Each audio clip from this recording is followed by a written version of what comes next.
Dad."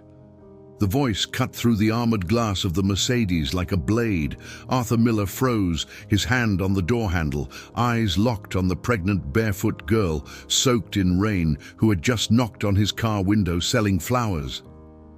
This wasn't just any girl, it was Helen, his daughter, the daughter who was supposed to be at the $6,800 a month private university. The daughter Patricia, his wife, swore was fine and focused on her studies, but there she was, a 6-month belly protruding under a torn coat, feet bleeding on the cold asphalt, selling wilted roses for $5 on Christmas Eve. And the worst was yet to come, because what Arthur would discover in the next 60 seconds would destroy everything he thought he knew about his life.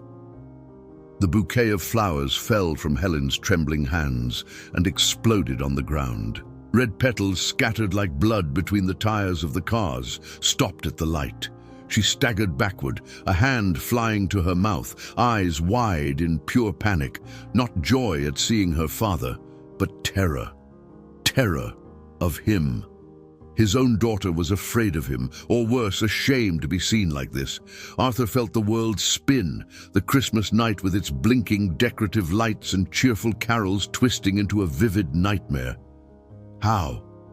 How was his daughter here? Where was the $4,000 a month he religiously transferred?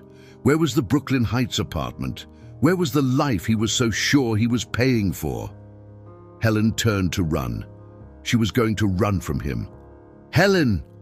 Arthur's shout tore through the night, silencing the impatient horns of drivers who didn't understand they were witnessing a man's complete collapse.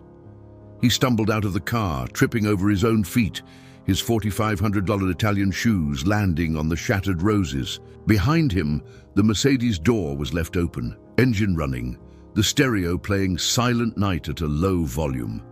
The cruel irony of a song about peace as his world fell apart. Pedestrians stopped, cell phones were raised, but Arthur saw none of it. He saw only his daughter, paralyzed 10 feet away, shaking violently, and the words that came from her mouth were like bullets. "I tried to call you 47 times, Dad. She blocked everything." 47 times. The number ricocheted inside Arthur's skull like a wrecking ball. 47 cries for help he never received, 47 pleas for help intercepted by who? Patricia. It had to be Patricia. But why? What the hell had happened? Arthur took 3 staggering steps toward his daughter, and that's when he noticed the details that made him want to vomit right there. Helen's feet weren't just bare. They were covered in open sores and thick calluses from walking on hot asphalt for months. The coat she wore, too large, filthy, the lining showing, had stains that looked like mold. The brown hair he remembered as lustrous and well-kept was matted, cut unevenly, with strands stuck to her dirty face. And the belly. Dear God, the pregnant belly pressing against the soaked clothes. How many months? When had this happened? How long have you been like this? The question came out broken, Arthur's voice failing mid-sentence. Helen hugged her own belly in a protective gesture, and tears began to stream down her cheeks, leaving clean tracks in the accumulated grime. She opened her mouth twice before she could speak, and when she did, every word was a hammer blow to his chest. 5 months and 12 days, Dad. Since the day she dumped me at the bus terminal with $50 and told me if I came back, she'd call the police and say I was a jewel thief. The ground disappeared beneath Arthur's feet. 5 months. His daughter had been living on the streets for 5 months, while he signed multi-million-dollar contracts, drank $3,000 whiskey, and slept on Egyptian cotton sheets. But the story was even worse, and Helen was about to tell all of it, right there, in the middle of the street, under the light rain that was starting to fall harder. She found out I was pregnant, Helen continued, her voice failing, her body trembling not just from cold, but from relived trauma. I had just taken the test. I went to tell her first because I thought she could help me tell you. Stupid, right? So stupid. She let out a bitter laugh, that turned into a sob.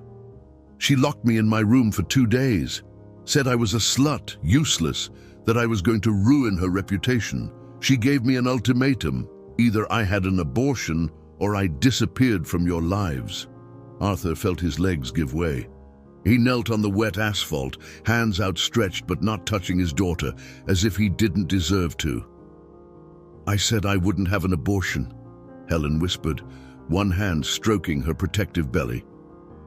So she forged messages on my phone, sent fake conversations to you saying I wanted distance. She cancelled my university enrollment, emptied my bank account. It was $340,000 from Mum's inheritance, Dad, remember? She stole everything. The revelation was like a punch to the gut. $340,000. The inheritance that Anne, his late wife, had left for Helen, kept in a joint account with Patricia as a trusted guardian. Money that was supposed to be safe, untouched. Then she put me in her car, drove to the bus terminal, threw me out and said, "If you're adult enough to open your legs, you're adult enough to fend for yourself." The light had turned green long ago. Cars honked and swerved around the abandoned Mercedes. Some people were starting to approach, but Arthur saw nothing but the shattered daughter before him. "Why didn't you find me? Why didn't you come to the company? To the house?" The question came out desperate, but he already knew the answer before Helen spoke. "She put my picture at the company reception desk, saying I was troubled, banned me from entering. At the house, she changed all the codes and locks the next day. I tried to call you dozens of times, but she had blocked my number on your phone. I sent emails. She had access to your account and deleted everything. I went to your office once, but security threw me out because Patricia had told them I was a drug user, Dad." A drug user. The lie was so elaborate, so cruel, so calculated that Arthur felt hatred rise in his veins like white-hot poison. How had he not noticed? How had he been so blind, so absent, so negligent? Where did you sleep? Where have you been all this time? He needed to know.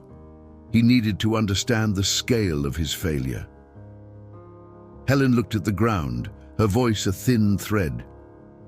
2 weeks in Washington Square Park under a tarp. Then an old lady who sells flowers, Mrs. Maria, let me sleep in her storage unit in exchange for help. That's where I am now. A 10 by 10-foot room, no windows, with rats and roaches. But it's better than the street. Her words painted a picture so devastating that Arthur felt tears he hadn't shed in 10 years, burn his eyes. "I'm going to fix this," Arthur said, his voice coming out hoarse but firm. He stood up, took off his Armani jacket and placed it over Helen's shoulders with reverent care, as if she were made of crystal and might shatter at a sudden move. She was so thin under that filthy coat. How much weight had she lost? "I'm going to fix everything. You're coming with me now. Hospital first, to see if you and the baby are okay. Then you'll tell me everything, every single detail." He guided her to the Mercedes, and Helen got into the leather seat with the robotic movements of someone who can't believe what is happening. But as Arthur walked around the car to the driver's side, a question hammered in his mind. How had Patricia managed to hide all this? And more importantly, what else was she hiding? But to understand how Arthur Miller, billionaire owner of Miller Construction, had failed so completely to protect his own daughter, one had to go back in time. 8 months before that devastating Christmas Eve, on an April morning that seemed ordinary, but was the beginning of the end, Helen woke up at 7:15 a.m. with violent nausea, the 3rd day in a row. At 19, she was smart enough to add up the signs. Period 3 weeks late, sore breasts, morning sickness. She bought 4 different pregnancy tests at the pharmacy near the university, locked herself in the bathroom of the Brooklyn Heights apartment her father paid for, and watched 4 pink lines appear, one after another, like sentences. Pregnant. She was pregnant by John, her boyfriend of 1 year, an architecture student she loved but who could barely pay his own tuition. Panic came in waves. Helen sat on the cold bathroom floor for 40 minutes, tests scattered around her like evidence of a crime. She needed to tell someone. John was the obvious choice, but he was on a university study trip in Chicago, not back for 3 days. Her father, Arthur, was in Dubai closing a $200 million contract, the time difference impossible, always too busy. So Helen made the worst decision of her life. She decided to tell Patricia first. After all, Patricia was a woman. She had been young once. Maybe she could help find the right words, the right moment to tell her father. Helen picked up her phone with trembling hands and typed, "Patricia, can you come over to my apartment? I need to talk about something important, please." The reply came in 30 seconds. "Be there in 20 min, darling." Patricia arrived in 15 minutes, a punctuality that should have been the first warning sign. She entered the apartment like a bolt of efficiency, Louboutin heels clicking on the hardwood floor, Hermès bag on her arm, Chanel No. 5 announcing her arrival. "What is it, Helen? Is everything all right?" The voice was honey and rehearsed concern. Helen, naive and desperate, collapsed. "I'm pregnant. I took 4 tests, all positive. I don't know what to do. I don't know how to tell my dad. The words spilled out in a torrent, tears streaming down her face, hands gesturing uncontrollably. And Patricia just stood there, her face impassive for 3 full seconds. 3 seconds in which Helen saw something pass behind her stepmother's eyes. Not compassion, not concern, but cold calculation. Old. "You're getting an abortion." It wasn't a question. It was an order delivered with surgical coldness. Helen blinked, confused, thinking she'd misheard. "What?" Patricia took 2 steps toward the girl, invading her personal space, index finger pointed like a weapon. "You are going to abort this thing, or you will completely ruin your life and this family's image. You are 19, Helen, 19. You have no job, no nothing. Do you think your deadbeat boyfriend is going to take care of you and a baby? Do you think your father will take this well?" The word deadbeat came out with such venom that Helen took a step back. But I don't want an abortion. We can talk to my dad. He'll understand. He always, what? Patricia exploded, her mask of civility shattering into 1,000 pieces. She grabbed Helen's arm hard enough to leave marks, perfect red nails digging into her skin. "Your father is building the biggest development of his career, negotiating with ultra-conservative Arab investors who value traditional family. Do you really think he wants his unmarried, pregnant daughter showing up on social media, in the papers, staining his reputation?" Helen tried to pull away, but Patricia squeezed tighter. "You are nothing but a spoiled, selfish girl who has never thought of anyone but herself. It's always been this way, ever since I joined this family. A leech stuck to your father, sucking up attention, sucking up money." The words were slap after slap. Helen managed to break free from the grip and ran to the other side of the living room, her heart hammering. "I'm going to tell him. I'm calling him right now and telling him everything, including what you just said." She grabbed her phone, but Patricia was faster. She crossed the room in 3 strides and ripped the device from Helen's hand with violence. "You're not telling anyone anything." Her voice was low now, dangerously calm. "Because if you do, I will destroy you. I'll tell your father I found drugs in your room. I'll show proof that you stole my jewelry to sell. I'll make him believe you're a liar, an addict, a thief, and he will believe me, Helen, because I am there every day by his side, while you are just a distant obligation he barely remembers exists." The naked cruelty of those words froze Helen from the inside. Could it be true? Did her father really care so little? He hadn't called in 3 weeks, but that was normal. He was always busy. He didn't visit her at the apartment, but she had been the one to ask for independence. All their conversations were by text, but he always answered, always asked how her studies were going. Or was Patricia right? Was she just an obligation, an item on the monthly expense list, a task fulfilled by automatic bank transfers? You have until tomorrow to decide, Patricia continued, tossing Helen's phone onto the sofa. Either you schedule the procedure at a clinic I'll recommend, all discreet and paid for by me, or you disappear from our lives. And if you choose to keep that bastard, don't count on a single cent from your father. Helen spent a sleepless night, crying until she had no tears left, clutching a pillow, her hand on the still flat stomach where a tiny life was beginning to form. She thought of John, who would be back in 2 days. But what if Patricia was right? What if he didn't want to step up? They were young, no money, no support. She thought of her father, tried to reconstruct in her memory the last real conversation they'd had, and realized with horror that she couldn't remember. When was the last time Arthur had looked her in the eyes and asked how she really was? When was the last time he had hugged her? Her 18th birthday, almost a year and a half ago. He had been traveling, sent a $10,000 transfer and a text. "Happy birthday, kiddo. Sorry I'm not there. Love you." Empty words. Love from a distance. Outsourced fatherhood. At 6 a.m., Helen made her decision. She was not going to have an abortion. It didn't matter what Patricia said, what her father thought, what happened. This baby was hers, it was John's, and she would find a way. She grabbed her phone to call her boyfriend and discovered the device was locked. Not by a password, but remotely. The screen just showed device locked by administrator, Patricia. She had administrative access to the family's cell phone plan and had locked Helen's phone. Panic rose in the girl's throat. She ran to her laptop, also locked, same message. The apartment's internet disconnected. Patricia had cut off all means of communication during the night. Helen was isolated in a digital cage. The doorbell rang at 8:30 a.m. Helen opened the door, expecting to see Patricia, but it was 2 men in uniforms from a moving company.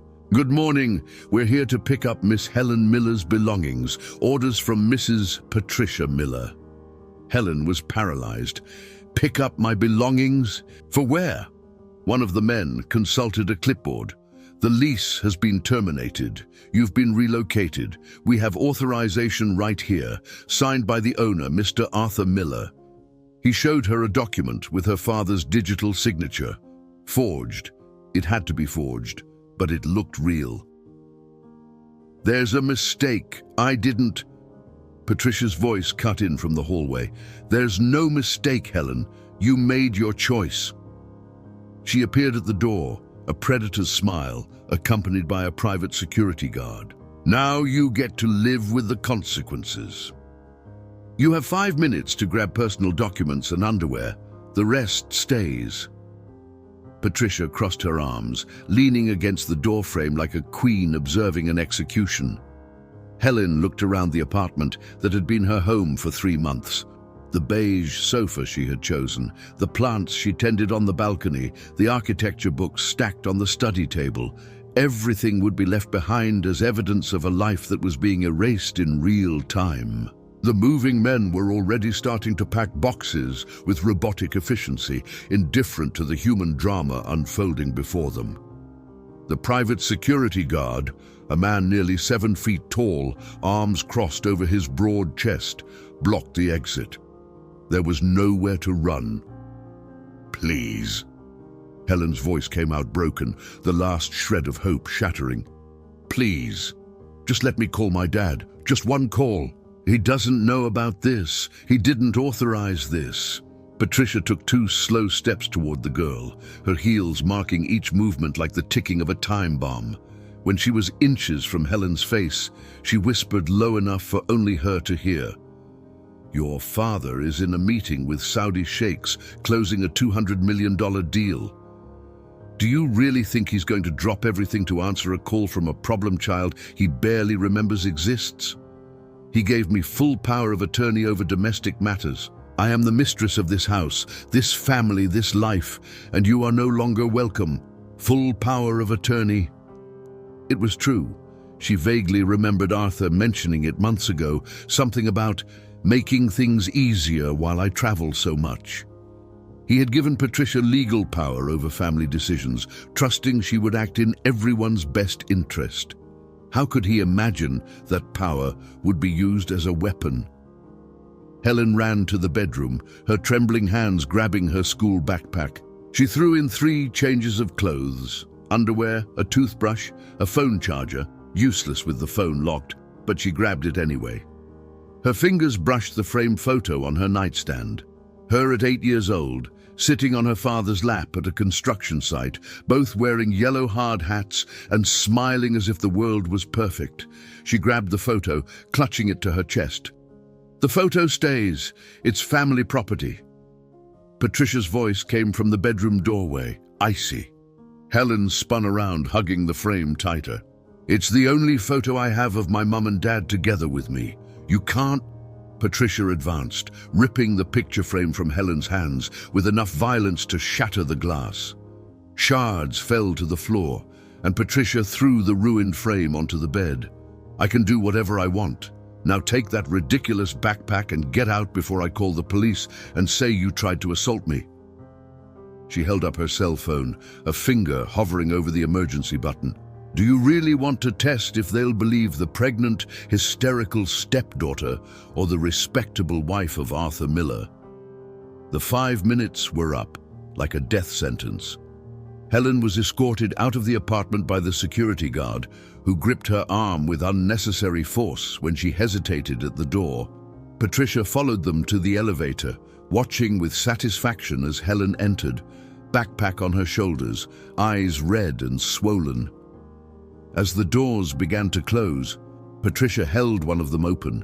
"Oh, I forgot to mention," her smile was pure poison. "I've put your photo and details at every reception desk of your father's buildings and companies. Said you have drug problems and might show up asking for money. If you try to approach him, security will have you removed. Bye, Helen. It was good while it lasted." The doors closed in the girl's face, swallowing the image of Patricia waving her fingers in a mocking goodbye. The building lobby was full of neighbors leaving for work, executives in suits, women with gym bags, a normal morning routine.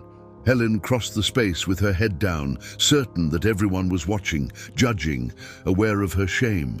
In reality, no one was paying attention. She was invisible, just another person passing through. The doorman, Mr. Joachim, who always greeted her with a warm smile, turned his face away as she approached. Patricia had been fast, venomous. She had already poisoned the doorman. Helen pushed through the revolving door and stepped onto the street. The bright April sun hitting her, the sound of traffic deafening. She had $50 in her wallet, all that was left from her last withdrawal. The locked phone was a useless brick in her pocket. She had nowhere to go. She thought of John for the 100th time. He would be back from Chicago in 2 days, but how to contact him with no phone? His family lived in Queens, an address Helen had never visited. John always met her in the city, ashamed of his humble home. She wouldn't even know how to get there. University friends. Helen was shy, had few close friends, and they were all in classes at that time. Without a phone, she had no way to notify anyone, ask for help, send a digital SOS. Loneliness engulfed her like a giant wave. She started walking aimlessly, just putting one foot in front of the other, the backpack weighing on her shoulders like all the errors in judgment she had made. She had trusted the wrong person, and now she was alone. 3 hours later, Helen was sitting on a bench in Washington Square Park, watching pigeons fight over breadcrumbs. She had walked 5 miles, her feet aching in sneakers that were starting to pinch. Feet swell during pregnancy, she would read later. Hunger gnawed at her stomach. She hadn't eaten since the night before. She spent $12 on a sandwich and juice at a deli, leaving her with $38. She needed to make this money last until when? Until John came back and she could somehow find him. Until her father found out what Patricia did and came to rescue her. But what if he didn't come? What if Patricia was right? And Arthur really didn't care. And this whole thing was just an inconvenience he'd be relieved to have removed from his perfect life. The first night on the street was the longest of Helen's life. She stayed on the park bench until 11 p.m. when a security guard from a nearby store shooed her away. "Miss, you can't sleep here. You have to move on." She wandered until she found a group of homeless people gathered under an awning, sharing blankets and cardboard. A woman in her 50s with tangled grey hair looked at Helen with something approaching pity. "First time out here, isn't it, honey? Come on, stay close to us, it's safer." Helen huddled between strangers who smelled of sweat and alcohol, clutching her backpack to her chest, trembling from cold and fear.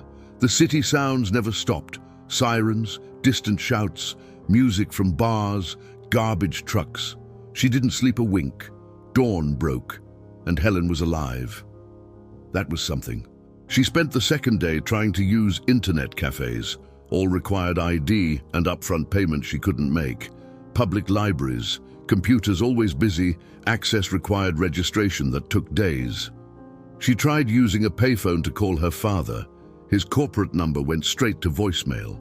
She tried his personal cell, which she knew by heart, but a recording informed her, "This number does not accept calls from public telephones." Patricia had thought of everything. Helen spent another $15 on food, leaving her with 23. On the third day, a brutal reality set in. She was trapped. No money, no communication, no support network. And 6 weeks pregnant, with morning sickness starting to get worse. It was on the 5th day that Mrs. Maria appeared. Helen was sitting on the sidewalk near the central market, watching the movement of vendors and shoppers, when an elderly woman in her 70s stopped in front of her. "You're pregnant, aren't you?" The question was direct, without judgment. Helen nodded, too tired to lie. Mrs. Maria had hands calloused from working with earth and stems, a face wrinkled by the sun, but kind eyes. "How many months?" "Almost 2, Helen whispered. "And why are you on the street?" It was the first time in 5 days anyone had asked for her story. Helen broke down, telling everything between sobs: the pregnancy, the stepmother, the expulsion, the unreachable father. "Mrs." Maria listened in silence, and when Helen finished, she said, "I have a storage unit where I keep flowers for my stall. It's small, it has rats, it's not pretty, but it has a roof and a door that locks. You help me sell, you can stay there." It was the first act of humanity in nearly a week. Helen cried with gratitude. Mrs. Maria's storage unit was 10 feet by 10 feet with no windows, just a single weak bulb hanging from the ceiling by a frayed wire. It smelled of damp earth, decomposing petals, and a mold that clung to the lungs. In one corner, stacks of empty plastic buckets. In the other, a thin, stained mattress pad that Mrs. Maria had brought from home. "It's not much, but it's yours as long as you need it," the old woman said, handing Helen a rusty key. That night, sleeping in relative safety for the first time in 6 days, Helen cried silently, stroking the belly that was beginning to harden. She whispered promises to the baby. "I will protect you. I don't know how, but I will." They were promises she barely believed she could keep. The routine settled in with mechanical brutality. Wake up at 5 a.m. when Mrs. Maria knocked on the storage unit door. Wash her face in the tiny, filthy bathroom at the Central Market. Broken sink, cracked mirror, a permanent smell of urine. Help prepare the bouquets, sort roses by color, remove dead leaves, wrap them in clear cellophane. At 7 a.m., go out to sell. Helen took the corner of Canal Street, while Mrs. Maria covered another area. 8 hours on her feet, offering flowers to people who mostly ignored her. "Rose, mister? Only $5. "How about a bouquet for your girlfriend, sir?" Rejection after rejection. Some tossed coins at her out of pity. Others averted their gaze, uncomfortable with the visibly pregnant young woman selling flowers on the street. Helen's body was simultaneously adapting and breaking down. The pregnancy advanced with no medical supervision.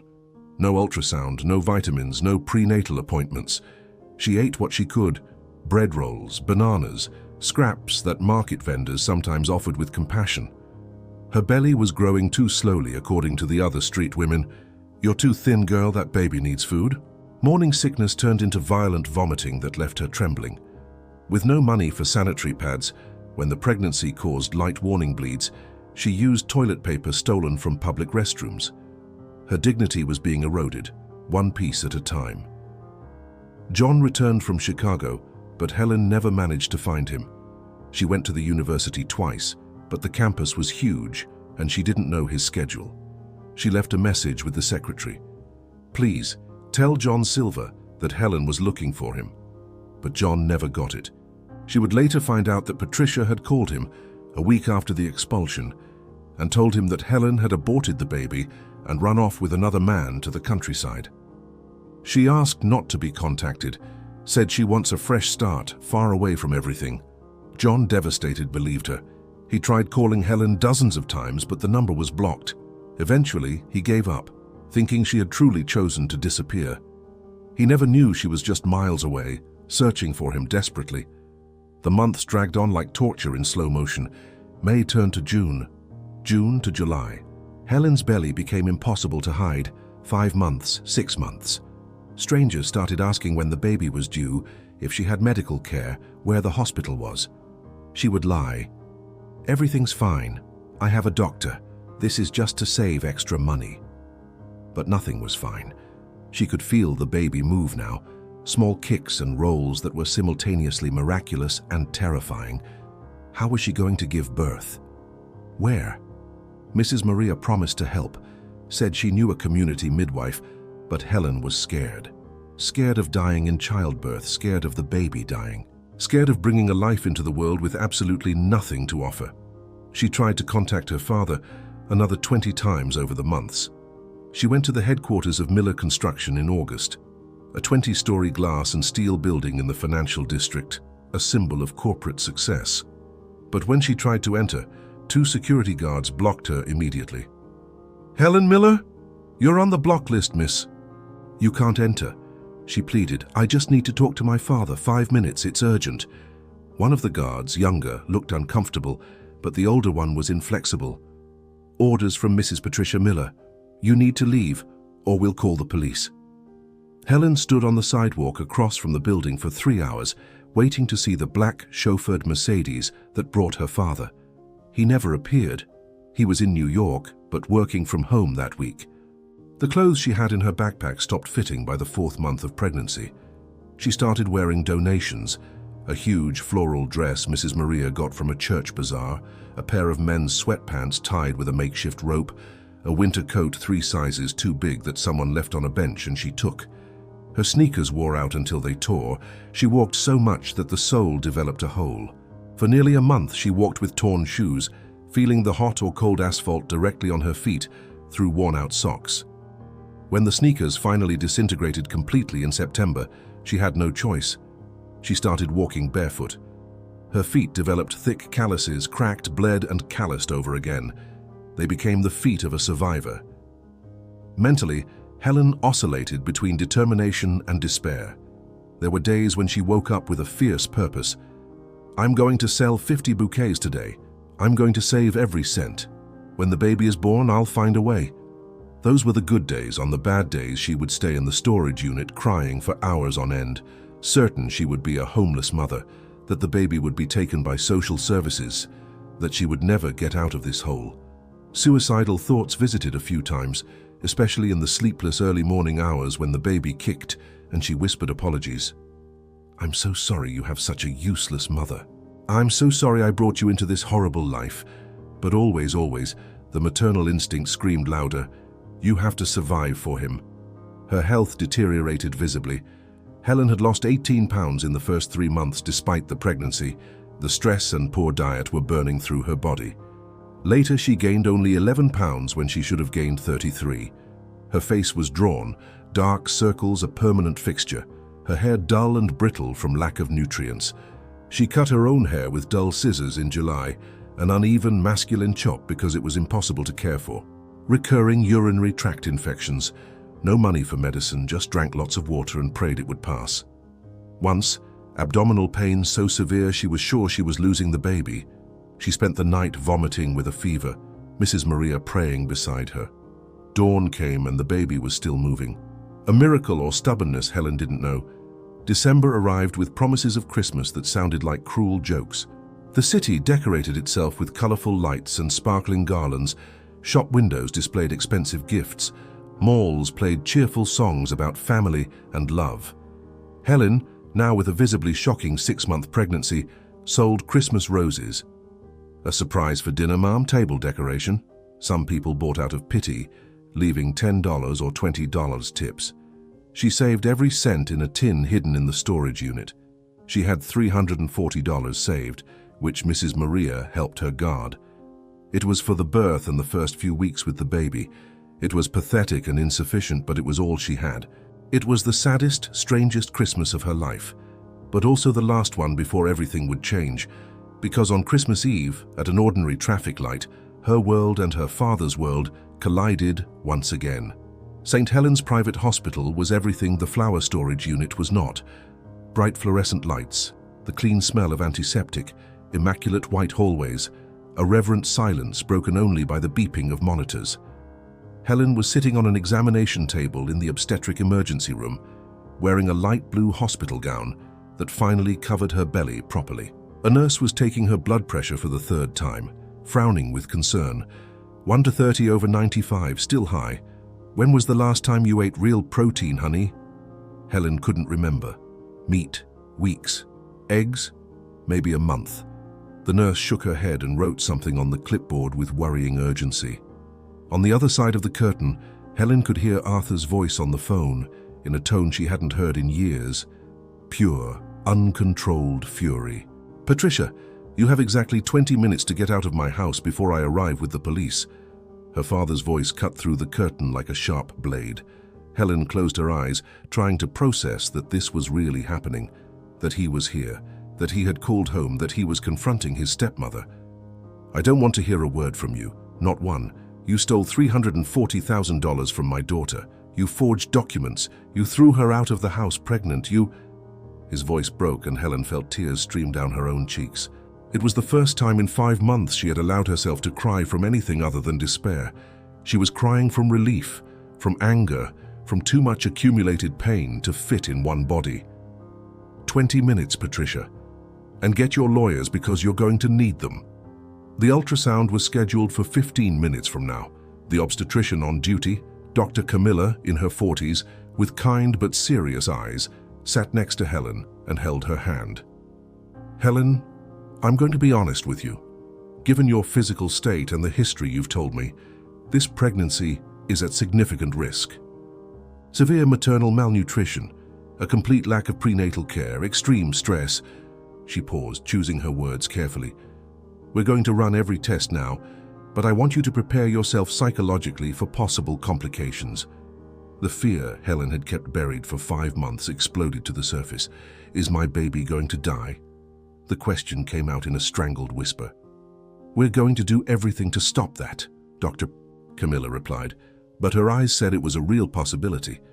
Helen's world narrowed to a single point.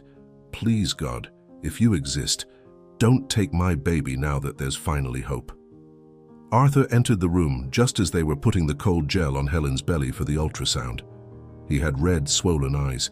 He had cried in the car on the way to the hospital, Helen realized with a shock. Her father, the ruthless CEO she had never seen shed a tear, had cried for her. He pulled up a chair and sat by the table, his hand extended hesitantly. Helen took it, and they both squeezed hard enough to hurt. The ultrasound screen flickered to life, showing black and white smudges that gradually formed into something recognizable, the silhouette of a baby. Small, very small for 6 months, Dr. Camilla noted with a frown. But there, pulsing in the center of the screen like a beacon of hope, was the heart. Fast, strong, insistent. 145 beats per minute. Alive. It's a boy, Dr. Camilla announced, pointing to the screen. See here, clear male genitalia. Helen sobbed, her free hand flying to her mouth. A boy. She was carrying a boy who had survived everything. The hunger, the cold, the stress, the abandonment, the street. a tiny warrior fighting to exist against all odds. Arthur squeezed his daughter's hand tighter, and when Helen looked at him, she saw tears streaming freely down her father's face. "My grandson," he whispered, his voice broken with emotion. "My grandson is alive." Dr. Camilla continued the exam in professional silence, measuring, noting, but her expression remained worried. The baby was in the 15th percentile for weight, too small, undernourished, but functional. The placenta was in a normal position. Amniotic fluid was low but acceptable. It was good news wrapped in red flags. "Helen, you need to be admitted," Dr. Camilla said after turning off the equipment. "At least 3 days for intravenous hydration, aggressive vitamin supplementation, and constant fetal monitoring. Your body is in a state of semi-starvation. If we don't reverse this fast, the baby will stop growing, or you could go into premature labor." Arthur stood up immediately. "Admit her. Run every necessary test. Private room, no cost limit." His voice had returned to the tone of a CEO giving orders, but now it was applied to saving rather than profiting. "I want the best specialists, a nutritionist, a psychologist, everything she needs." Dr. Camilla nodded and left to make arrangements, leaving father and daughter alone for the first time in almost a year. The silence lasted 10 eternal seconds before Arthur fell apart. He dropped to his knees beside the exam table, his face buried in his hands, his body shaking with sobs that came from a place so deep it seemed to be tearing his soul apart. "Forgive me, Helen. Forgive me. Forgive me. Forgive me." It was a mantra of total brokenness. Helen, still processing that she was safe, that she was in a hospital, that the baby was alive, reached out a trembling hand and touched her father's graying hair. "Dad, you didn't know?" "I should have known!" Arthur's shout echoed in the room, raw and wild. "I'm your father!" "My only job was to protect you, and I failed in every way possible. I handed you over to a snake. I chose meetings and money over you. I believed lies because it was easier than asking the truth." Helen pulled her father up into an awkward hug as she was still lying on the table. They stayed like that for long minutes, crying together, 5 months of trauma and years of emotional distance emptying out in a moment of raw reconnection. When they finally separated, Arthur wiped his face on the back of his hand, trying to regain his composure. "Tell me everything, every detail, from the beginning." And Helen told him. She told him about discovering the pregnancy, about trusting Patricia, about the threat and the expulsion. She told him about the forged documents, the blocked phone, the $340,000 stolen from her mother's inheritance. She told him about 5 months of sleeping in a 10-by-10 storage unit, selling flowers barefoot, starving, being afraid of dying in childbirth alone on the street. Every word was a knife in Arthur, who listened with a locked jaw and clenched fists. "John, the baby's father," Helen said when she got to that part. "He doesn't know anything. Patricia called him and said I had an abortion and ran away. He tried to find me but couldn't." Arthur took a notebook from the Italian leather briefcase he had dropped on the chair. His full name: John Peter Silva, architecture student at the same university as me. Arthur wrote it down. "I'll find him. By tomorrow he will know the truth." More notes. "I am going to sue Patricia for embezzlement, forgery, false imprisonment, and everything else the lawyers can add. She will pay for every second of what she put you through." His voice was tempered steel. The ruthless businessman was being channeled for protection instead of profit, and Helen felt a wave of security she hadn't felt since she was a child. "I tried to call you so many times, Dad." Helen needed him to know this. 47 times in the first 2 months, then I stopped counting. I tried to go to your company, I sent emails, I left messages. She blocked everything. Arthur shook his head, self-disgust evident. I know, and it's killing me. When I get home, I'm reviewing every system, every filter, every block.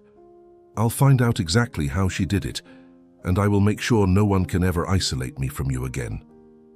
He stood up, walked to the window, and looked out at the city night, at the Christmas lights blinking on distant buildings.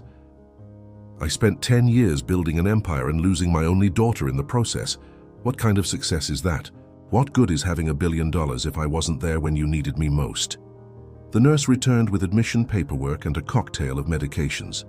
An intravenous vitamin complex, an iron supplement, a high dose of folic acid, saline for hydration.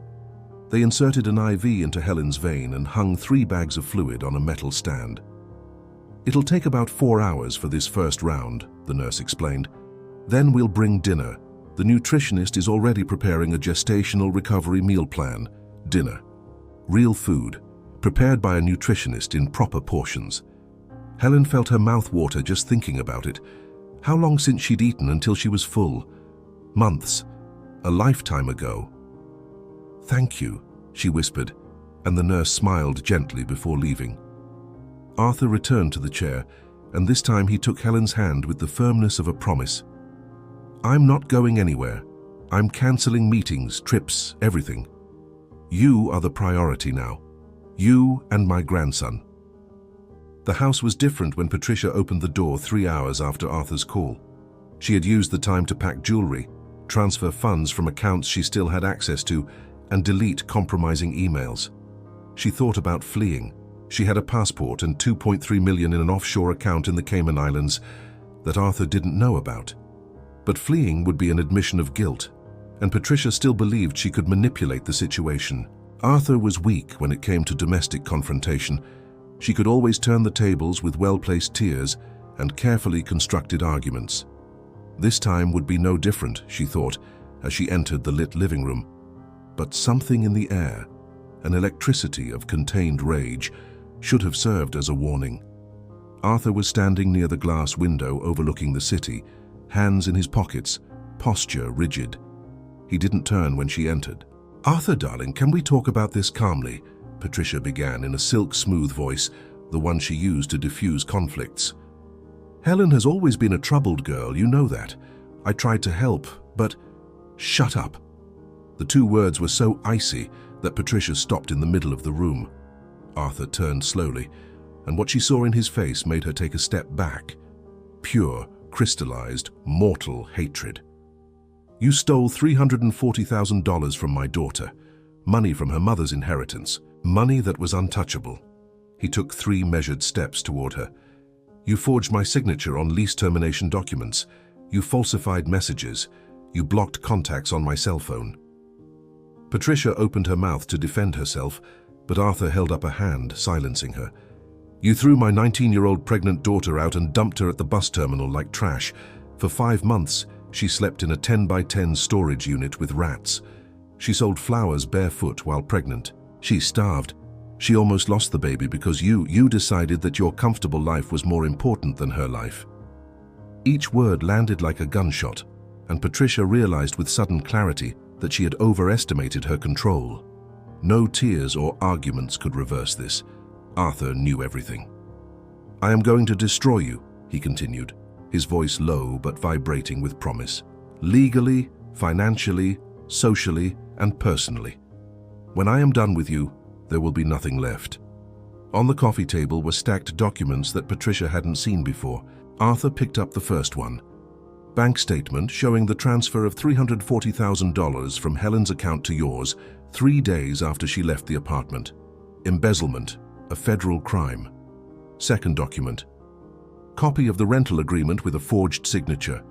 Document fraud, another 3 years in prison. Third, deposition from the real estate agency confirming that you, not Helen, terminated the contract and pocketed the security deposit. Fourth, screenshots recovered from my phone's cloud backup showing you installed spyware to intercept Helen's communications.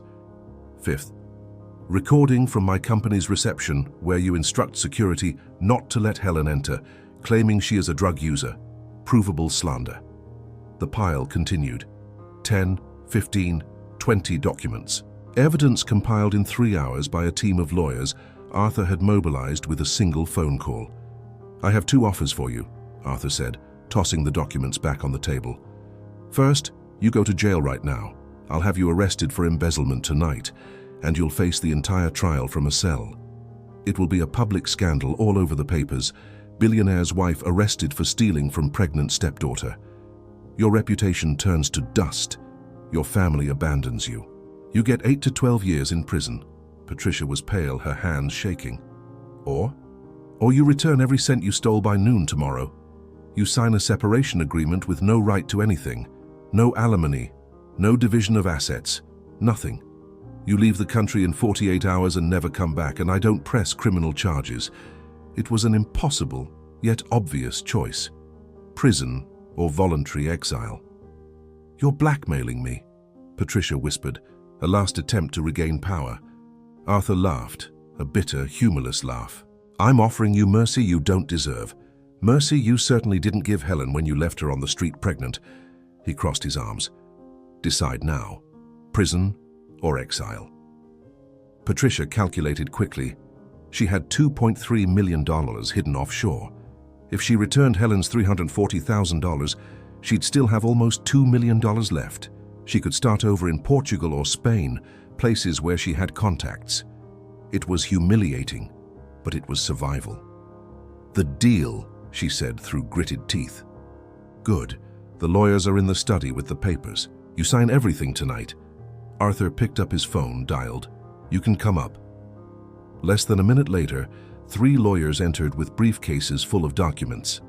The legal dissolution of a marriage began right there, in the living room, at 11:45 p.m. on Christmas Eve. While Patricia signed papers under the watchful eye of the lawyers, Arthur made more calls. First, to the private investigator he had hired months ago, who had been far too inefficient. Arthur would make sure not to pay the bill. Second, to his bank manager to authorize the emergency transfer of $340,000 back into Helen's account. Third, to John Peter Silver. The investigator had found his address and number in 15 minutes. The phone rang 6 times before a sleepy, "Hello," answered. "John, this is Arthur Miller, Helen's father. I need you to come to St. Helens Hospital right now.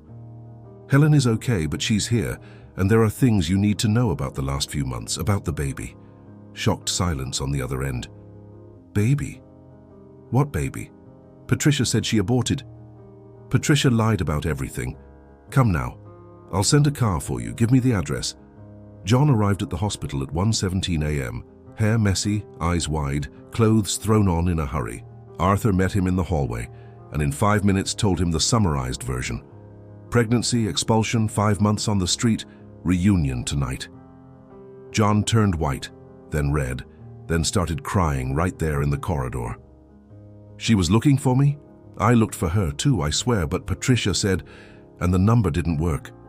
He covered his face with his hands. "My God, my son is alive. Helen is alive, I thought." He couldn't finish the sentence. Arthur put a hand on the young man's shoulder. Too thin, simple but clean clothes. Honest eyes of someone who truly loved his daughter. "She's in room 412, admitted for recovery. Go on, she needs you." The scene in the room was both heartbreaking and heart-mending. Helen was sleeping when John entered, IV fluid still dripping into her vein, the fetal heart monitor beeping softly beside her. John approached slowly, as if she were a vision that would disappear if he moved too quickly. "Helen?" he whispered, touching her hand lightly. She opened her eyes, confused for a second, then focused on his face. "John?" Her voice was pure disbelief. "You're here? How?" "Your dad called me. He told me everything." John knelt by the bed, holding her hand with both of his. "Helen, I looked for you, I swear I did. But Patricia said you had an abortion and disappeared, and your phone didn't work, and I thought..." He stopped, tears streaming. "Forgive me for believing her.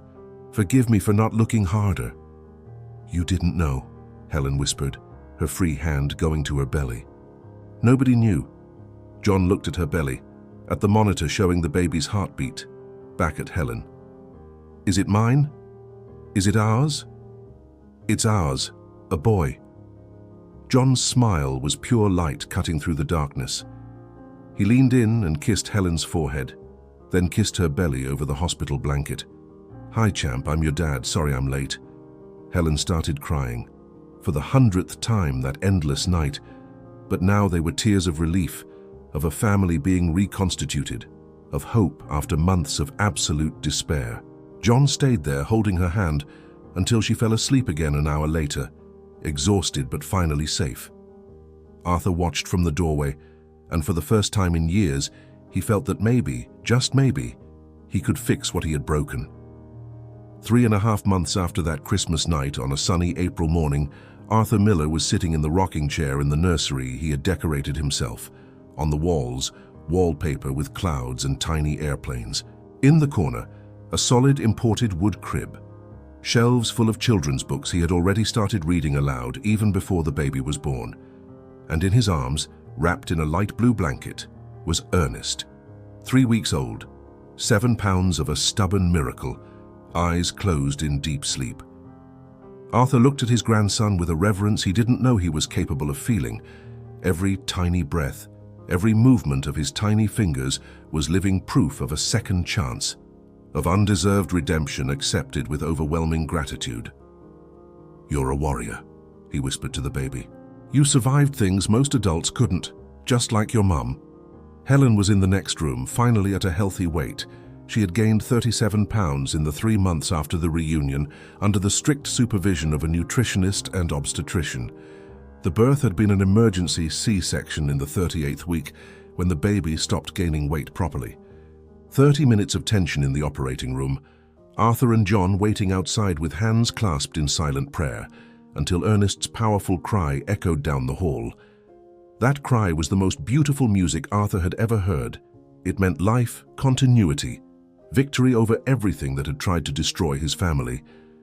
Helen recovered well from the surgery, her young body resilient, her spirit stronger than any trauma had tried to break. Now she was breastfeeding comfortably, reading parenting books and laughing again. A laugh Arthur hadn't heard in years. The house had changed completely. Arthur sold the Park Avenue triplex. It was contaminated with memories of Patricia and negligence. He bought a large, bright house in Greenwich, Connecticut, with a huge garden and 4-bedroom suites. Helen and John lived there with him, at least until the baby was a year old and they decided if they wanted their own place. John had returned to his architecture program. Arthur paid his tuition and gave him a stipend so the young man could focus on his studies without needing to work. "You're going to be a father and a student," Arthur had told him on the first day. "That's enough. Let me help." John accepted with gratitude and dignity, promising that when he graduated, he would work at Miller Construction to pay it back. Arthur just smiled. Family didn't owe family. The proceedings against Patricia were swift and brutal. She returned the $340,000 as agreed, signed the separation papers waiving any claim to the estate, and left the country in 47 hours. She went to Lisbon, where Arthur learned, through investigators he kept monitoring her, that she was trying to re-enter Portuguese high society with fabricated stories of an amicable divorce and a new phase in life. But the scandal followed her. The Brazilian media had partially covered the story. Billionaire separates after discovering daughter homeless. And the Brazilian expatriate community in Portugal was small enough that everyone knew the truth. Patricia lived comfortably on the millions she had stolen over the years, but she lived in isolation, her reputation destroyed, always looking over her shoulder. It was imperfect justice, but it was some justice. Arthur had kept his promise to restructure his priorities. He resigned as CEO of Miller Construction, taking the position of chairman of the board, a role that required only 2 monthly meetings and high-level strategic decisions. He promoted Daniel, his trusted partner, to operational CEO. "The company is in good hands," he said during the press conference announcing the change, "and I am finally going to be present for my family, as I should have been all along." Critics questioned if a 52-year-old man was wasting his potential by stepping back. Arthur didn't care. He had wasted years chasing corporate success while losing his daughter. He wouldn't make that mistake with his grandson. At 7 a.m. he was preparing bottles. At 9 a.m. he was changing diapers. At 11 a.m. he was rocking Ernest to sleep, singing off-key songs that made Helen laugh. Mrs. Maria, the flower vendor who had sheltered Helen during her months on the street, was found and rewarded beyond any expectation. Arthur showed up at her stall in the Central Market a week after the reunion, introduced himself, and offered her $200,000 as thanks for saving his daughter. Mrs. Maria initially refused. "I only did what any good Christian should do." But Arthur insisted. He bought her own flower shop in a prime retail location, fully equipped and debt-free. "You gave my daughter shelter when she had no one," he said, his voice thick with emotion. "That is priceless, but please let me try to thank you the only way I can." Mrs. Maria accepted, crying, and Helen visited her every week with Ernest, calling her Grandma of the Heart. The old woman would hold the baby with hands calloused from decades of selling flowers and whisper, "You were born from a warrior, little one. Never forget it." The Ernest Miller Institute was founded 4 months after the baby's birth. Arthur invested an initial $10 million in an NGO focused on young pregnant women who were homeless or in vulnerable situations. It offered temporary housing, full prenatal care, psychological support, professional training, and daycare after the birth so the mothers could study or work. Helen participated actively, sharing her story in talks with other young women. "I know what it's like, I lived it, and you are not alone." 23 girls were helped in the first year, 50 in the second. The institute grew, funded by the fortune Arthur had built, which now finally served a real purpose beyond accumulating zeros in a bank account. "My grandson will grow up knowing that wealth only matters when it's used to lift others up," Arthur said in an interview. John graduated from architecture school with honors 3 years later, presenting a final project for a public housing complex that was dignified with green spaces and community structures. Arthur hired him immediately to lead a new social branch of Miller Construction, high-quality, low-cost housing. "You've lived in precarity. You know what families need," Arthur said, handing him the project. John hugged his father-in-law, because that's what Arthur was now, real family, and promised to honor the trust. The first John Silver housing complex was inaugurated 2 years later in a peripheral area of New York. 200 two-bedroom apartments, a recreation area, and a community school on the ground floor. Families who had lived in subhuman conditions received keys and dignity. John cried on the inauguration day, Helen by his side, pregnant with their second child, and Arthur with Ernest on his shoulders, watching it all. The relationship between Arthur and Helen was rebuilt, brick by brick, conversation by conversation. They went to family therapy for 2 years, weekly sessions where they dismantled years of distance, unsaid grievances, and patterns of emotional absence. Arthur learned to be present not just physically but emotionally, to ask how Helen was really doing, to listen without distractions, to hug without rushing. Helen learned to trust again, to believe that he wouldn't disappear at the first crisis. There were still difficult days. Helen had occasional nightmares about being back on the street, waking up in a panic to check if the baby was still there. Arthur carried a guilt that would never fully disappear, but he learned to channel it into action. Every diaper changed, every bedtime story read. Every present moment was both penance and healing. Christmas came again, 1 year after the devastating reunion. The family gathered at the house in Greenwich. Helen and John, Ernest now 8 months old and crawling happily, Mrs. Maria, who had become an honorary grandmother, Mr. Ernesto, the faithful butler, who was now called uncle, Daniel and his family, a few true friends. The table was full but not ostentatious. Home-cooked food, genuine laughter, conversations that weren't about business or appearances. Arthur held Ernest on his lap, teaching his grandson to clap as they all sang off-key Christmas carols.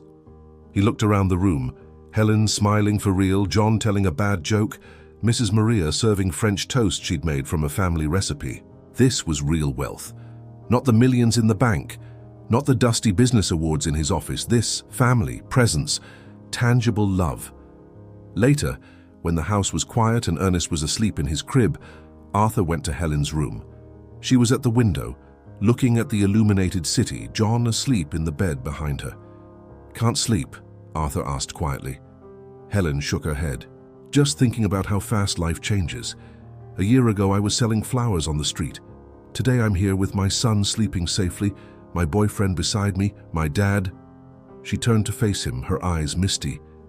"Thank you for not giving up on me, even when I had almost given up on myself." Arthur hugged his daughter, kissing the top of her head. "I'm the one who should be thanking you. You gave me a second chance I didn't deserve. You taught me it's never too late to come back to what really matters." They stood like that for minutes, father and daughter, a comfortable silence of two people who had survived a storm together. On the living room coffee table, a new framed photo. Arthur holding a newborn Ernest, Helen and John on either side, everyone smiling. It was the opposite of the photo Patricia had shattered a year ago. Next to it, the old photo, professionally restored, 8-year-old Helen on Arthur's lap at the construction site. Past and present, pain and healing, error and redemption. The journey had been brutal. 5 months of hell on the street, years of emotional negligence, trauma that would leave permanent scars. But it had also been a salvation. Arthur learned that true value isn't measured on spreadsheets.